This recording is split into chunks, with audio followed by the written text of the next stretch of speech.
Apat ang patay kasunod ng pagsabog sa isang pagawaan ng paputok sa Lapu-Lapu City, Cebu. Sa inisyal na investigasyon ng pulisya, isang paputok na tinatawag na bombshell ang mitya ng pagsabog. Natrap sa loob ng pagawaan ng mga biktimang sina Chito Berdin, Gwendolyn Berdin Lucero, Christian Monsanto at RJ Escobia. 6 naman ang sugatan, kabilang isang batang 7 taong gulang. Lalo pang lumawak ang apoy dahil sa mga pulbura at iba pang gamit sa paggawa ng paputok na nakaimbak doon. Sa report ng Super Radio Cebu, 10 bahay ang nadamay.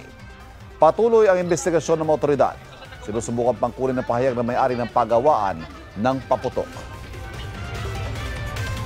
Mga kapuso, para laging una sa mga balita, bisitahin at mag-subscribe sa GMA Integrated News sa YouTube. Sa mga kapuso abroad, samahan niyo kami sa GMA Pinoy TV at sa www.gmanews.tv.